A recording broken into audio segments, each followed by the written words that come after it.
मृत्यु एक सत्य है। दादी नानी की कहानियां।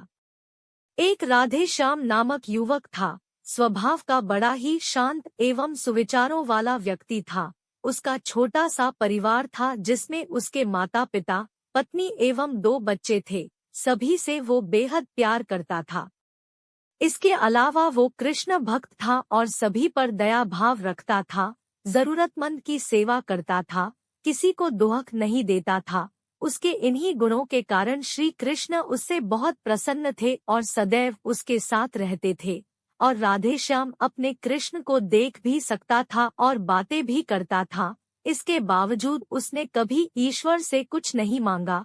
वह बहुत खुश रहता था क्योंकि ईश्वर हमेशा उसके साथ रहते थे, उसे मार्गदर्शन देते थे। राधे श्याम भी कृष्ण को अपने मित्र की तरह ही पुकारता था और उनसे अपने विचारों को बांटता था। एक दिन राधे श्याम के पिता की तबीयत अचानक खराब हो गई। उन्हें अस्पताल में भर्ती किया गया। उसने सभी डॉक्टर्स के हाथ जोड़े, अपने पिता को बचाने की मिन्नतें की, लेकिन सभी ने उससे कहा कि वो ज्यादा उम्मीद नहीं दे सकते और सभी ने उसे भगवान पर भरोसा रखने को कहा।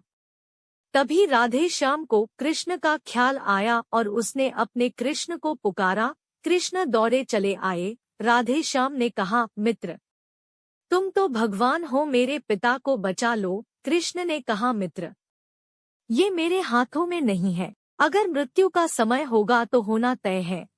इस पर राधे श्याम नाराज हो गया और कृष्ण से लड़ने लगा। गुस्से में उन्हें कोसने लगा। भगवान ने भी उसे बहुत समझाया पर उसने एक ना सुनी।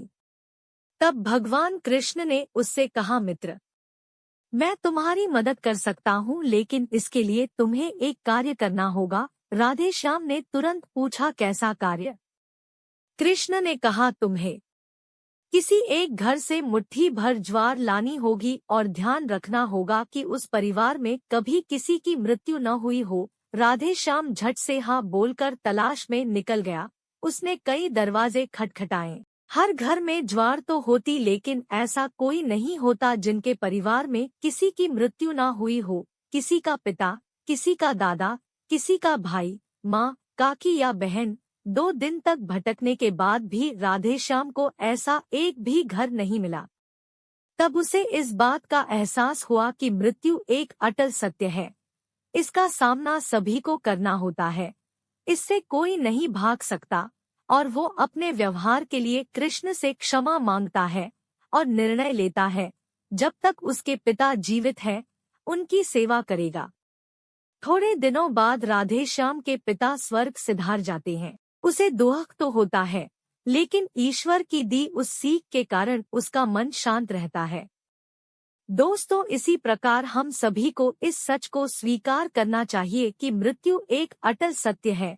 उसे नकारना मूर्खता है। दुख होता है, लेकिन उसमें फंस जाना गलत है, क्योंकि केवल आप ही उस दुख से पीड़ित नहीं है, अपितु संपूर्ण मानव जाति उस दुख से रूबरू होती ही है। ऐसे सच को स्वीकार कर आगे बढ़ना ही जीवन है। कई बार हम अपने किसी खास के चले जाने से इतने बेबस हो जाते हैं कि सामने खड़ा जीवन और उससे जुड़े लोग हमें दिखाई ही नहीं पड़ते। ऐसे अंधकार से निकलना मुश्किल हो जाता है। जो मनुष्य मृत्यु के सत्य को स्वीकार कर लेता है, उसका जीवन भार विहीन हो जाता है और उसे कभी कोई कष्ट तोड़ नहीं सकता। वो जीवन के हर क्षेत्र में आगे बढ़ता जाता है।